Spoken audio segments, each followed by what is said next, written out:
Hey guys, skip பண்ணிடாதீங்க. இது ஒரு ஷார்ட் வீடியோ தான் இருக்கும். என்னென்னு பார்த்தீங்கன்னா, இப்போ நம்ம 13,000 சப்ஸ்கிரைபர் ரீச் பண்ணியிருக்கோம். ஸோ அதுக்கான ஒரு சின்ன தேங்க்ஸ் வீடியோ தான். அதுக்கப்புறம் பார்த்தீங்கன்னா, இது நம்ம எப்படி ரீச் பண்ணணும்னு பார்த்தீங்கன்னா, கிட்டத்தட்ட ஒரு லாஸ்ட் ஒரு 3 மந்த்தில் தான் இது நடந்தது. ஸோ என்னென்னு மேட்டர்னு பார்த்தீங்கன்னா, நம்ம டெய்லி வீடியோ போட்டிருந்தால் இது நடக்குது. ஸோ டெய்லி ஷார்ட்ஸோ இல்லை ஃபுல் வீடியோவோ கண்டென்ட் இருக்கோ இல்லையோ, பட் ஆனால் ஃபுல் வீடியோ போட்டால் இதெல்லாம் நடக்குது. ஸோ யூடியூப்பில் என்னென்ன பண்ணக்கூடாதுன்னு பார்த்தீங்கன்னா, யூடியூப்பை பொறுத்த வரைக்கும் ஷார்ட் ரூட்டில் போகவே கூடாது. ஸோ ஷார்ட் ரூட்டில் போகலாம், நல்ல சப்ஸ்கிரைபர் கிடைப்பாங்க, நல்ல வியூஸ் கிடைக்கும். பட் ஆனால் பார்த்தீங்கன்னா சேனல் பேன் ஆகிடும். ஒன்ஸ் பேன் ஆகிடுச்சுன்னா நம்ம திருப்பி வர்றது ரொம்ப கஷ்டம். வேறு சேனலில் தான் வர மாதிரி இருக்கும்.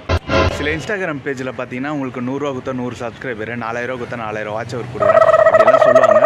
பட் ஆனால் காசு கொடுத்தா பண்ணுவாங்க. பட் ஆனால் அதெல்லாம் ஒரிஜினலாக இருக்காது, எல்லாமே பாட்டாக இருக்கும். ஸோ யூடியூப்பே பார்த்தீங்கன்னா அதெல்லாம் ரிமூவ் பண்ணிடும். உங்கள் சேனலுக்கே பார்த்தீங்கன்னா பெரிய பிளாக் மார்க் ஆகிடும். ஸோ அதெல்லாம் பண்ணவே கூடாது. எனக்கு எப்படி 13,000 சப்ஸ்கிரைபர் வந்ததுன்னு பார்த்தீங்கன்னா, டெய்லி வீடியோஸ் போட்டிருப்பேன். ஸோ இந்த கண்டென்ட் தான் போடணும், அந்த கண்டென்ட் தான் போடணும் அப்படின்னாலாம் கிடையாது.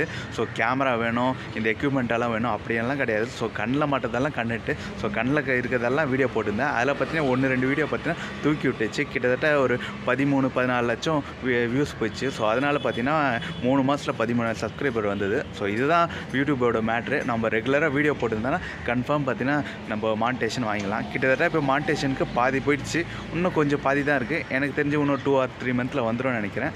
இந்த ஒரு சின்ன ஒரு டிப்ஸாக உங்களுக்கு சொல்லணும்னு தான். Thank you so much. பை.